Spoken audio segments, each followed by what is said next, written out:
Hello everyone, हम देख रहे हैं GS3 के क्वेश्चंस। GS3 में जो हमारा टॉपिक है डिज़ास्टर मैनेजमेंट, तो उसमें से हर साल 2 क्वेश्चंस आते हैं या एटलीस्ट 1 तो क्वेश्चन आते ही आता है। बट जैसे जैसे हम देख रहे हैं हर साल डिज़ास्टर जो है वो बढ़ रहा है, तो इसके ऊपर इस साल भी क्वेश्चन आने के चांसेस है और अगले साल भी क्वेश्चंस आने के चांसेस है। तो इसीलिए हमें प्रिपेयर रहना चाहिए। एटलीस्ट 25 मार्क्स के क्वेश्चन मतलब इसमें इस पेपर से हमें 25 मार्क्स तो मिल ही जाते हैं। तो मैंने आज यूट्यूब पे अपलोड नहीं किए थे क्वेश्चन, बट हाँ टेलीग्राम पे मैंने PYQ के 2 क्वेश्चन अपलोड किए थे, उसी को मैंने लिखा है यहाँ पे। और खुद से लिख के ये आंसर मैं यहाँ पे आपको दिखा रही हूँ, बता रही हूँ कि कैसे लिखना चाहिए। वो आप अगर खुद से लिखते और फिर ये वीडियो देखोगे तो आपको बहुत ज़्यादा हेल्पफुल रहेगा। पहले खुद से लिखिए, उसको टेलीग्राम चैनल है वहाँ पे, मतलब टेलीग्राम चैनल का एक ग्रुप है, वहाँ पे आप अपलोड कर सकते हो आपके आंसर, आपको चेक करके मिलेंगे।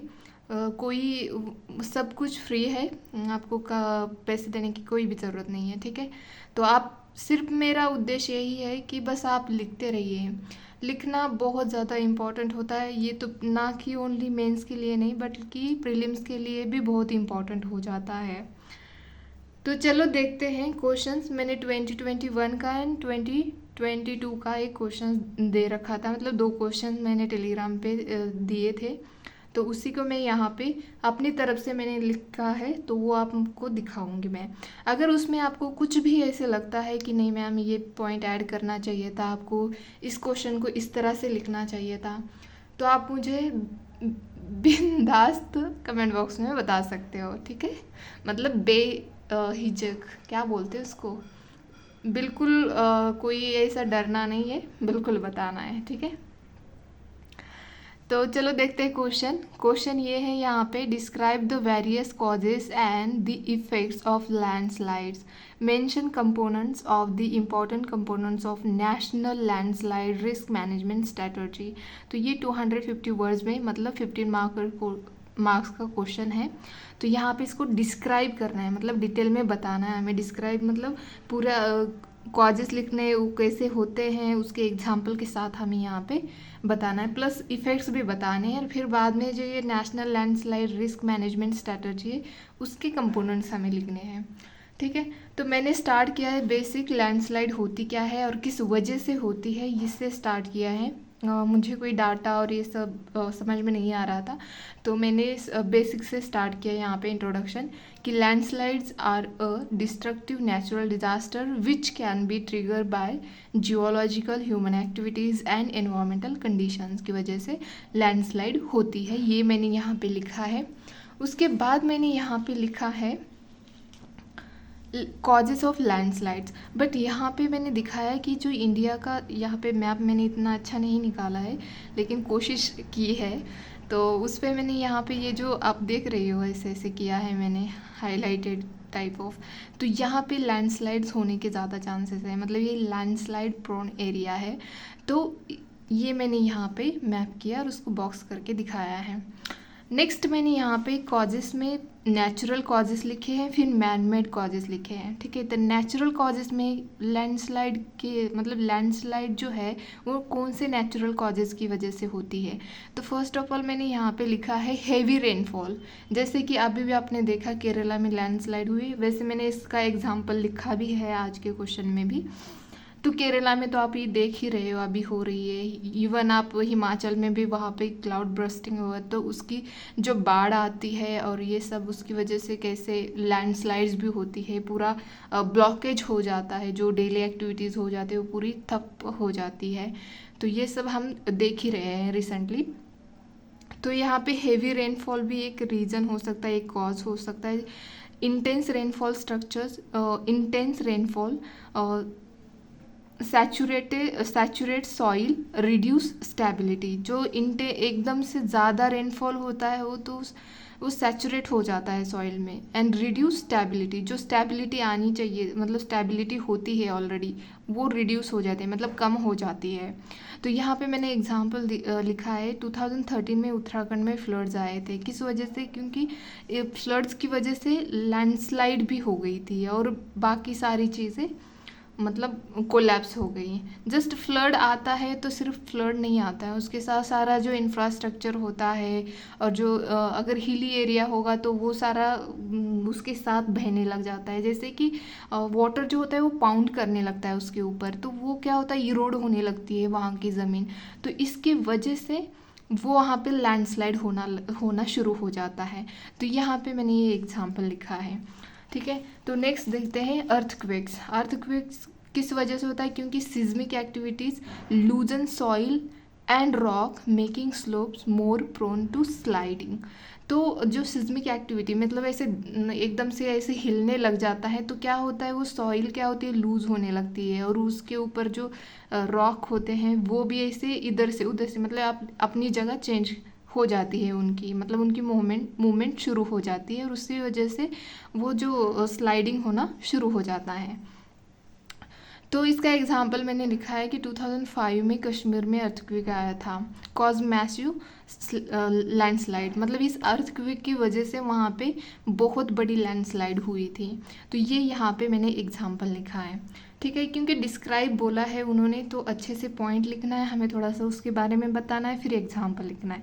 तो ये मैंने अपनी स्ट्रैटेजी बनाई है। तो आप अपने अकॉर्डिंग भी लिख सकते हो पॉइंट्स, मतलब ऐसे एक्सप्लेन करके एग्जांपल भी लिखना, या आप चार्ट के थ्रू भी दिखा सकते हो, उसमें कोई दिक्कत नहीं है। ठीक है, अपना अपना तरीका होना चाहिए लिखने का। नेक्स्ट है man made causes. Man made causes में क्या आता है, डिफॉरेस्टेशन। हम लोग ही मतलब ह्यूमन ही डिफॉरेस्ट करते हैं ना, फॉरेस्ट को रिमूव करते हैं।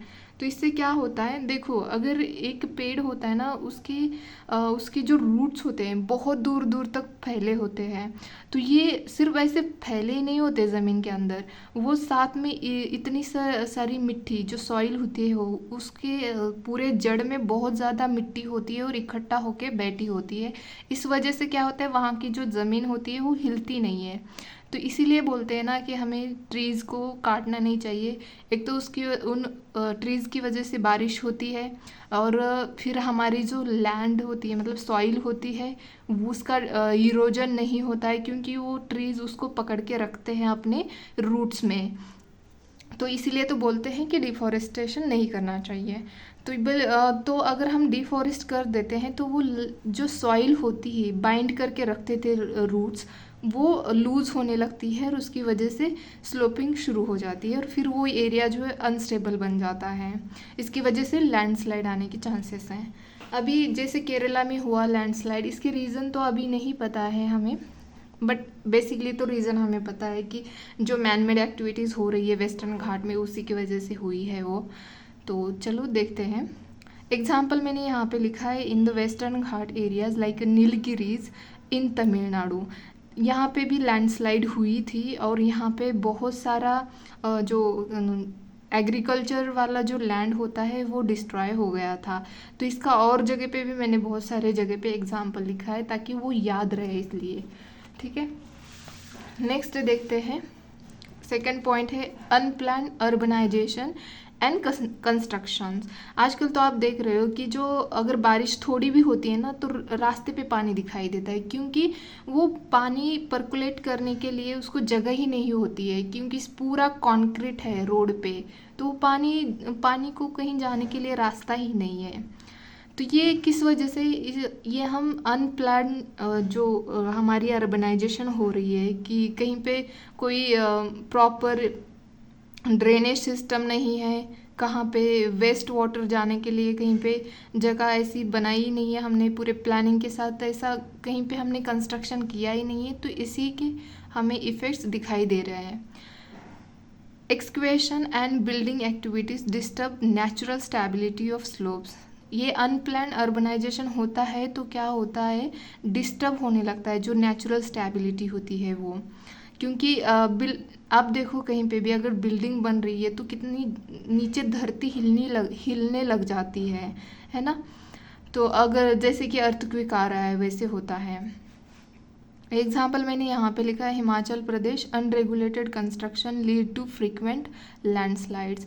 वैसे भी बोला जाता है कि जो हिली एरियाज होते हैं वहाँ पे कंस्ट्रक्शन नहीं करना चाहिए, खास करके इवन गवर्नमेंट जो dams hydro electric power dams बनाती है उसके लिए भी मना किया जाता है, क्योंकि वो एक तो पोल्यूशन होता है और हार्मफुल होता है जो हमारी मराइन लाइफ होती है उनके लिए। वैसे ही जैसे हिमाचल प्रदेश, उत्तराखंड, ये बहुत ज़्यादा एक्टिव एरियाज़ है, मतलब अर्थक्वेक यहाँ पे आने के ज़्यादा चांसेस है। तो ये यहाँ पे एक्टिव स्लाइड, मतलब वो हमारी एक्टिव एरिया कह सकते हैं हम, ठीक है। तो इसकी वजह से यहाँ पे अनरेगुलेटेड कंस्ट्रक्शन नहीं करना चाहिए। नेक्स्ट लिखा है मैंने, माइनिंग एक्टिविटीज़ काफ़ी होती है, जैसे कि in the coal mining region of Jharkhand such as Dhanbad landslide. एक झारखंड में एक एरिया है, इसका नाम है धनबाद, वहाँ पे लैंडस्लाइड हमने देखी है, क्योंकि यहाँ पे कोल माइनिंग हो रही थी तो यहाँ पे वो लैंडस्लाइड हुई। तो माइनिंग भी एक बिगेस्ट कॉज है लैंडस्लाइड का, ठीक है। तो ये ऐसे पॉइंट हमें लिखने हैं, उसके साथ साथ ही हमें यहाँ पे एग्जाम्पल देने हैं। नेक्स्ट है, मैंने यहाँ पे सब हेडिंग डाली है, इफ़ेक्ट्स पूछा गया है हमें कि describe the various causes and the effects of landslides. तो मैंने यहाँ पे इफ़ेक्ट्स भी लिखे हैं लैंडस्लाइड के, जैसे यहाँ पे ये ऐसे चार्ट बना के, चार्ट टाइप वाला बना के मैंने यहाँ पे ये इफ़ेक्ट्स दिखाए हैं। तो फर्स्ट लिखा है क्या इफ़ेक्ट्स होता है लैंडस्लाइड की वजह से। लैंडस्लाइड की वजह से इंफ्रास्ट्रक्चर बहुत बुरी तरह से डैमेज होता है, जैसे कि अभी आपने देखा होगा दिल्ली में भी फ्लड्स आए थे, तो कितना सारा इंफ्रास्ट्रक्चर, मतलब इवन हम ये भी देखते हैं 4 व्हीलर भी बह के जाती है, मतलब ये भी एक इंफ्रास्ट्रक्चर है। बस एग्जाम्पल के लिए बता रही हूँ, लेकिन लैंडस्लाइड की अलग अलग एग्जाम्पल होते हैं, जैसे कि रोड ब्लॉक होता है, रोड जो हमने बनाए होते हैं उसका वो डिस्ट्रॉय हो जाते हैं पूरी तरह से। जो हमने ब्रिज बनाए होते हैं, अगर वो ब्रिज किसी 2 हिली एरिया के बीच में है और वहाँ पे लैंडस्लाइड होती है तो ब्रिज पूरी तरह से कोलैप्स हो जाता है, और वो जो रिवर होती है वो ब्लॉक होती है और उससे फ्लैश फ्लड आने के चांसेस होते हैं, ठीक है। तो यहाँ पे मैंने ये इंफ्रास्ट्रक्चर डैमेज का यहाँ पे सब हेडिंग और फिर एग्जाम्पल लिखा है कि landslide in Himachal Pradesh 2021 cause damage road, bridge and building, जैसे कि अभी मैंने बताया था। इफ़ेक्ट्स ऑफ लैंडस्लाइड, नेक्स्ट अगर देखा जाए तो लॉस ऑफ लाइफ, अभी हमने देखा था कि सडन लैंडस्लाइड होते हैं और कैन बरी होम्स, रोड्स, पीपल्स, सब कुछ बरी हो जाता है उसके अंदर। इवन हमारा एनवायरनमेंट का भी बहुत ज़्यादा नुकसान होता है, ठीक है। ये हमें ये तो गिनते हैं हम कि लोग कितने मर गए इसमें, लेकिन उसके अंदर कितने एनिमल्स ऐसे कुछ हो सकता है ना, कि एनिमल्स के बारे में तो हम देखते नहीं हैं, उनको रेस्क्यू करने का और ये सब ये हम काउंट नहीं करते हैं। बट बायोडाइवर्सिटी का भी काफ़ी नुकसान होता है, पेड़ पौधे आते हैं उसमें। तो यहाँ पे मैंने एग्जाम्पल लिखा है 2024 केरला लैंडस्लाइड्स। अभी हमने देखा कितने लोग मर गए हैं, अप्रोक्सीमेटली मुझे एग्जैक्ट डाटा नहीं पता, लेकिन 300 या समथिंग कुछ ऐसे लोग मरे हैं जितने। और थर्ड यहाँ पे एनवायरमेंटल डिग्रेडेशन भी होने लगता है, जैसे कि एग्जांपल लिखा है in the western Ghat landslides have caused deforestation and soil erosion leading to loss of biodiversity. अगर देखो वहाँ पे उपजाऊ ज़मीन ही नहीं बचेगी तो वहाँ पे प्लांट पौधे नहीं आएंगे, तो वहाँ पे ऑब्वियसली एनिमल्स भी नहीं रहेंगे, तो ये सब डिस्ट्रक्शन होने लगता है बायोडाइवर्सिटी का, जो उनकी साइकिल होती है वो डिस्टर्ब हो जाती है पूरी तरह से। नेक्स्ट यहाँ पे इफ़ेक्ट्स लिखा है मैंने कि ट्रिगरिंग सेकेंडरी हज़ार्ड्स। एक अगर सपोज लैंडस्लाइड हुई है तो सिर्फ लैंडस्लाइड नहीं होती है, अगर लैंडस्लाइड हुई है, मैंने जैसे अभी बोला किसी पर्टिकुलर एरिया में, तो वहाँ पे रोड ब्लॉक होता है या रिवर जा रही होती, तो पूरी रिवर का जो वाटर एकदम से रिवर के अंदर, अगर वो लैंडस्लाइड का पूरा डेब्रिस उसके अंदर पड़ जाता है तो एक डैम का ही काम करता है ना, मतलब पानी रोकने का काम करता है, तो उससे फ्लैश फ्लड आने के चांसेस होते हैं। जैसे कि ये चमोली जो हुआ था 2021 में उत्तराखंड में, तो इसकी वजह से भी फ्लैश फ्लड आने लग गए थे, ठीक है। मतलब लैंडस्लाइड की वजह से दूसरा भी डिज़ास्टर मतलब हज़ार्ड्स आने लगता है। फिफ्थ पॉइंट यहाँ पे लिखा है इम्पैक्ट ऑन एग्रीकल्चर। एग्रीकल्चर के ऊपर भी बहुत ज़्यादा इम्पैक्ट दिखाई देता है, जैसे कि मैंने अभी भी बोला था आपको, लैंडस्लाइड इन नीलगिरी डिस्ट्रॉय फर्टाइल लैंड। तो इसके ये इफ़ेक्ट्स मैंने लिखे हैं यहाँ पे एक थोड़ा सा ऐसे चार्ट बना के, ठीक है। नेक्स्ट हम देखते हैं इसके, जैसे उन्होंने बोला है कि national landslide risk management strategy, उसके बारे में यहाँ पे लिखना है। इसमें स्ट्रैटेजी ऐसी होनी चाहिए जैसे कि पहले हमें हज़ार जो है उसका असेसमेंट करना चाहिए, वो चाहे अर्थक्वेक हो, लैंडस्लाइड हो, कुछ भी हो, बट यहाँ पे लैंडस्लाइड के बारे में पर्टिकुलर क्वेश्चन है तो हम लैंडस्लाइड के बारे में देखते हैं। तो उसका असेसमेंट होना चाहिए, मतलब उसका एरिया आइडेंटिफाई करना चाहिए, कहाँ पे लैंडस्लाइड ज़्यादा होती है। जैसे कि मैंने अभी मैपिंग में एरिया दिखाया था कि उस एरिया में ज़्यादा लैंडस्लाइड होती है। फिर उसका इवोल्यूशन करना चाहिए, उसका इम्पैक्ट कितना हो सकता है लोगों के ऊपर, प्रॉपर्टी के ऊपर, इंफ्रास्ट्रक्चर, इकोनॉमी, ये सब देखना चाहिए। नेक्स्ट होता है रिस्क मैपिंग करनी चाहिए। Effective risk management is essential and prioritising them for risk reduction measures. तो उसकी मैपिंग भी करनी चाहिए कि कितनी रिस्क हो सकती है इसमें और उसको कैसे रिड्यूस किया जा सकता है। Early warning system, early warning system में क्या होता है कि अगर सपोज लैंडस्लाइड होने वाली है तो अगर हम लोगों को पहले ही बता देते तो एटलीस्ट वो अपनी जान तो बचा ही सकते हैं। तो ये इम्पॉर्टेंट होता है अर्ली वार्निंग सिस्टम। नेक्स्ट है लैंड यूज़ प्लानिंग। जो लैंड होती है उसको अच्छे से प्लानिंग करके हम यूज़ करते हैं तो रिस्क आने के चांसेस कम होते हैं। जैसे कि अभी देखा हमने केरला में लैंडस्लाइड हुई, अगर उन लोगों ने प्लानिंग के साथ, उनको पता है हम हिली एरिया में, मतलब वेस्टर्न घाट एक हिली एरिया है, यहाँ पे हम रहते हैं, तो हमें पहले से अवेयर होना चाहिए कि हाँ ये 2018 में भी फ्लड आया था केरला में और उसकी वजह से भी फ्लड की वजह से लैंडस्लाइड हो गई थी। तो ऐसे तो नहीं कि फर्स्ट टाइम हो रहा था, तो इसके लिए प्रिपेयर रहना चाहिए, पहले से ही प्लानिंग करनी चाहिए।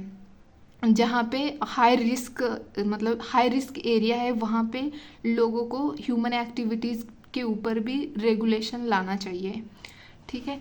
नेक्स्ट पब्लिक अवेयरनेस भी होनी चाहिए, इसके लिए कैंपेन चलाने चाहिए, बताना चाहिए कि लैंडस्लाइड की वजह से कैसे इम्पैक्ट होते हैं। अब देखो केरला का एक ही एरिया, मतलब पर्टिकुलर डिस्ट्रिक्ट में ही लोगों को अब पता चल गया कि लैंडस्लाइड की वजह से इतनी सारी, हम तो इतना ही जानते हैं कि हाँ लोग मर गए हैं, ये प्रॉब्लम, क्योंकि हम पढ़ते रहते हैं ना पेपर में। कुछ लोग ऐसे होते हैं कि जो पढ़ते नहीं है, उनको पता भी नहीं होता है कि क्या हो गया क्या नहीं हुआ, तो इसीलिए अवेयरनेस भी लाना बहुत ज़रूरी होता है। और उसके साथ ही फिर जो इमरजेंसी प्लान डेवलप करने चाहिए, इवैक्यूएशन कैसा करना चाहिए, उसकी प्रोसीजर क्या होनी चाहिए, इसके लिए भी ऑलरेडी प्रिपेयर रहना चाहिए। ये नेशनल लैंडस्लाइड रिस्क मैनेजमेंट की स्ट्रैटेजी ऐसी होनी चाहिए। ठीक है, तो यहाँ पे मैंने बता दिया। वे फॉरवर्ड में हमें क्या करना चाहिए कि improved early warning system using GIS, remote sensing, इसका इस्तेमाल करके हमें पहले ही उनको वार्न कर देना चाहिए। नेक्स्ट मैंने वे फॉरवर्ड में लिखा है कि स्ट्रेंथनिंग इंफ्रास्ट्रक्चर, तो हमें जो इंफ्रास्ट्रक्चर है उसको अच्छा बनाना चाहिए। फिर अफॉरेस्टेशन करना चाहिए, सॉइल कंजर्वेशन करना चाहिए और रिसर्च एंड डेवलपमेंट जारी रखनी चाहिए। जैसे कि यहाँ पे मैं ये भी लिख सकती थी कि जो बट ये वेस्टर्न घाट के ऊपर नहीं पूछा था, इसीलिए मैंने यहाँ पे गार्गिल कमेटी के बारे में नहीं लिखा है। लेकिन हाँ उन्होंने जो बताया था उसके अकॉर्डिंग अब अगर हम चलते तो शायद ये जो अभी जो हुआ है केरला में लैंडस्लाइड, वो शायद नहीं होता। ठीक है, तो लास्ट में यही बोला है कि following national landslide risk management properly would help to mute the effects of landslides. तो यहाँ पे मैंने थोड़ा सा लास्ट में कंक्लूड कर दिया है। तो ये हमने 2021 का क्वेश्चन देखा। अब देखते हैं हम 22 का क्वेश्चन देखते हैं जो मैंने पीछे लिखा है, सॉरी, ये नेक्स्ट वाला हमारा ये क्वेश्चन था। आप बस मुझे ये बताना कि अगर इसमें कुछ कमी लग रही है आपको या किस तरह से स्ट्रक्चर लिखना चाहिए था, कुछ भी आपको प्रॉब्लम दिखाई देती है तो आप मुझे कमेंट बॉक्स में बता सकते हो। ठीक है, चलो देखते हैं next question. Explain the causes and effects of coastal erosion in India, ये 22 का क्वेश्चन है। What are the available coastal management techniques for combating the hazard, ये 250 वर्ड्स में क्वेश्चन लिखना था, 50 मार्कर्स है अगेन। तो यहाँ पे मुझे डाटा था मेरे पास, तो मैंने लिखा according to national centre for coastal research NCCR India shoreline analysis that 34% of coastal is eroding, 28% is accreting and 38% is in a stable state. मतलब जो 100% होता है तो उसमें से ये हमने डाटा यहाँ पे लिखा है कि 34% जो है वो इरोड हो रहा है, मतलब उसका इरोजन हो रहा है, 28% है उसका एक्रेटिंग हो रहा है और 38% है वो स्टेबल स्टेट में है अभी तक। कोस्टल एरियाज़ की बात कर रहे हैं ये, ठीक है। तो यहाँ पे मैंने इंट्रोडक्शन जो है डाटा से स्टार्ट किया है। तो नेक्स्ट मैंने यहाँ पे सब हेडिंग दी है। आप यहाँ पे हो सके तो आप मैप भी कर सकते हो ऐसे ऐसे करके, ठीक है। ये इस तरह से आप मैप भी कर सकते हो। रुक जाओ, मैं थोड़ा फास्ट कर रही हूँ ना यहाँ पे। हाँ, तो अब इस तरह से मैपिंग करके भी दिखा सकते हो। सॉरी, थोड़ा सा अजीब आ गया बट ठीक है। तो आप ऐसे मैपिंग करके भी यहाँ पे दिखा सकते हो कि जो कोस्टल एरियाज हैं, मतलब ये वाला हमारा एरिया और ये वाला एरिया, ठीक है। ये हमारा कोस्टल एरिया है। तो यहाँ पे ये भी आप दिखा सकते हो।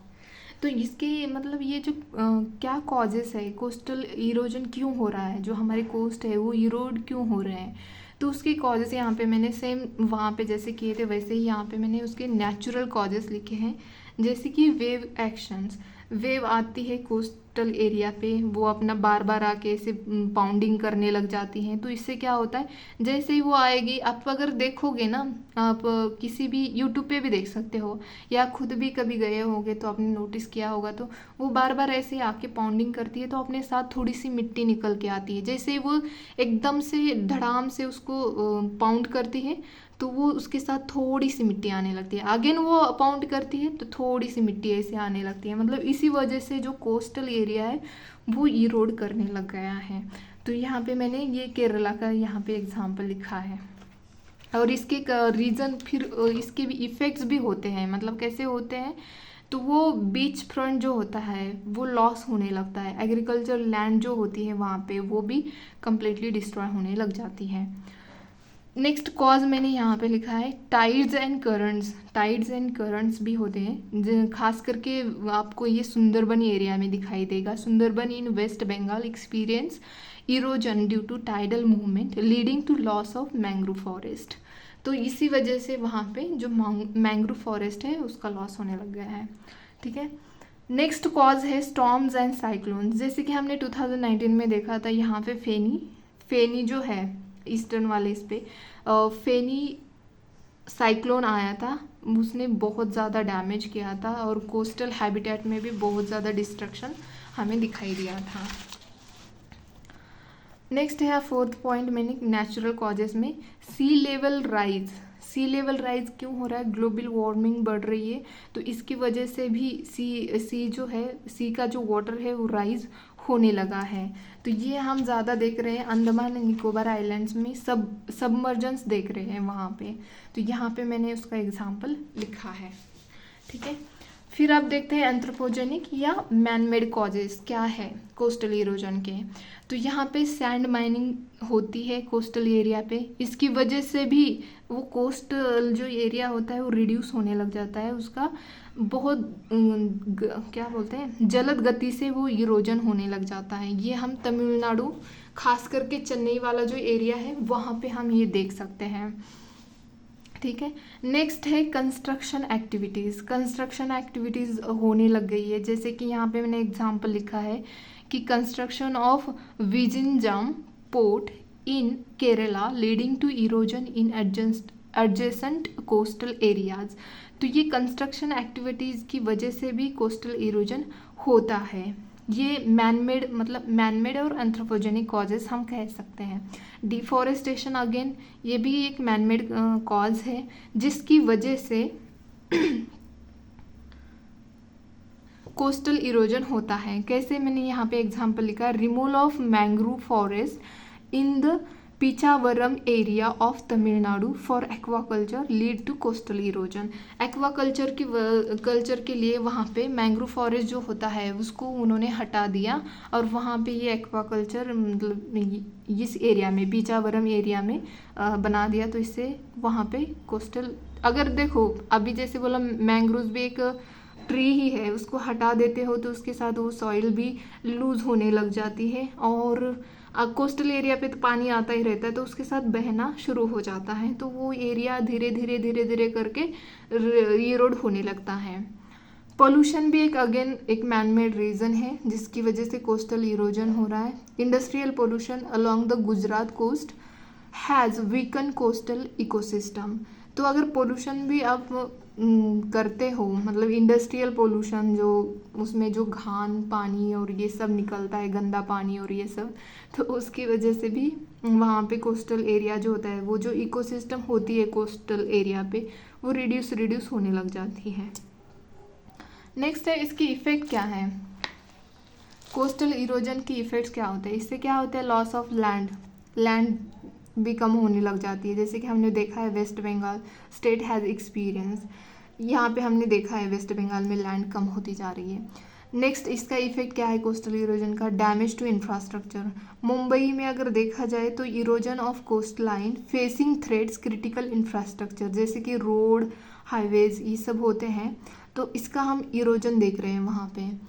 थर्ड है कम्युनिटी डिस्प्लेसमेंट। जो एग्जाम्पल के तौर पे अगर देखा जाए तो जो उड़ीसा के एरिया में एक विलेज है जगत सिंहपुर, तो वहाँ पे जो कम्युनिटी है वो कोस्टल एरिया पे पहले रहती थी, लेकिन वो इरोड होने की वजह से इनको उसी जगह से लेके दूसरी जगह पे जाना पड़ रहा है। ठीक है, तो ये हो गया कम्युनिटी डिस्प्लेसमेंट। नेक्स्ट अगर इसका इफेक्ट देखा जाए कोस्टल इरोजन का, 1 मिनट, तो वो ये है फोर्थ वाला, impact on agriculture. Coastal regions of Nagapattinam how seen agriculture land being eroded. तो ये जो तमिलनाडु वाला एरिया है, यहाँ पे हम देख सकते हैं कैसे एग्रीकल्चर लैंड जो है उसके ऊपर इम्पैक्ट कैसे हो रहे हैं कोस्टल रीजन इरोड होने की वजह से। नेक्स्ट है मैंने यहाँ पे लिखा है इकोसिस्टम डिसरप्शन। इकोसिस्टम डिस्टर्ब हो जाती है अगर पहले ही कोई एनिमल मान लीजिए या कोई पक्षी अपने वहाँ पे उन्होंने फॉरेस्ट है, मैंग्रोव है, उसके ऊपर घर बनाया होगा, तो वो अगर मैंग्रोव हट जाता है तो उनका घर भी हट जाता है। या कुछ ऐसे हो सकता है कि वहाँ पे कुछ एनिमल्स का खाने का कुछ आता होगा ऐसा, तो अगर वो कोस्ट ही इरोड हो रहा है तो वहाँ पे उनके खाने का कुछ नहीं मिलेगा उनको। जैसे एग्जांपल में लिखा है मैंने, in Kerala erosion of coastal areas disturbed local ecosystem. Local ecosystem भी जैसे मैंने बोला अभी मैंग्रोव फॉरेस्ट, नेस्टिंग साइट्स भी हो सकती है ऑफ मराइन टर्टल्स की, तो ये मैंने जैसे अभी बोला था। 6 है इकोनॉमिक लॉसेस होते हैं कोस्टल इरोजन होने की वजह से, जैसे कि Goa's beaches which are a major tourist attraction have suffered coastal erosion. अभी कोस्ट इरोजन होने की वजह से जहाँ पे लोग जाया करते थे वो थोड़ा कम हो जाता है ना, अट्रैक्शन थोड़ा जो उस एरिया की तरफ जाने वाला जो ज़्यादा टूरिज़्म था वो कम होने लग जाता है। तो ये हमने एग्जाम्पल देखा। नेक्स्ट है available combating techniques for coastal erosion as following. जैसे कि अभी क्वेश्चन में हमें यही पूछा था कि क्या हमारे पास ऐसे टेक्निक्स है जिसकी वजह से हम ये कोस्टल इरोजन जो हो रहा है उसको रोक सकते हैं। तो फर्स्ट यहाँ पे है कोस्टल रेगुलेशन जोन नोटिफिकेशन 2019 में। ये क्या करता है, जो कोस्टल एरिया है उसको प्रोटेक्ट करता है, कंजर्व करता है। ठीक है, नेक्स्ट यहाँ पे हमारे पास टेक्निक है कम्युनिटी बेस्ड इनिशिएटिव्स। जैसे कि ओडिशा ने ये फॉलो किया है कि लोकल कम्युनिटीज़ को इन्वॉल्व करे और बीच को कंजर्व करने की कोशिश जारी है। नेक्स्ट है मैंग्रोव रिस्टोरेशन, जहाँ पे भी मैंग्रोव्स का हमने ये गुजरात में बहुत ज़्यादा देखा है कि जहाँ पे उनका लॉस हुआ है वहाँ पे हम अगेन प्लांटिंग कर रहे हैं, मतलब रीप्लांटिंग कर रहे हैं। तो ये भी एक फैट टेक्निक है हमारे पास कोस्ट को इरोड होने से रोकने के लिए। सी वॉल्स अगर देखा होगा आपने तो ये मुंबई में आपको दिखाई देगा कि construction of sea walls along Mumbai coast lines protecting high energy waves. जो हाई एनर्जी वेव्स आती है समुद्र से, ओशियन से, उसको रोक सकती है ये। तो ये कुछ कॉम्बैटिंग टेक्निक्स मैंने यहाँ पे आपको कोस्टल इरोजन की बताई है। अगर आपको इसमें और भी पॉइंट्स मिलते हैं तो आप मुझे वो कमेंट बॉक्स में बता सकते हैं। ठीक है, लास्ट में मैंने यहाँ पे कंक्लूड किया, therefore coastal erosion demands urgent attention to give safeguard vulnerable coast line. तो ये मैंने लास्ट में यहाँ पे बेसिकली कंक्लूड किया है। तो आप मुझे कमेंट सेक्शन में बताना कि आपको आंसर कैसे लगा, और प्लीज़ लिखते रहिए। मैं अगेन यही कहूँगी, प्लीज़ लिखते रहिए। लिखने से आपको धीरे धीरे एहसास होगा कि कितना बेनिफिट होता है। ठीक है, तो आज के लिए इतना ही, धन्यवाद।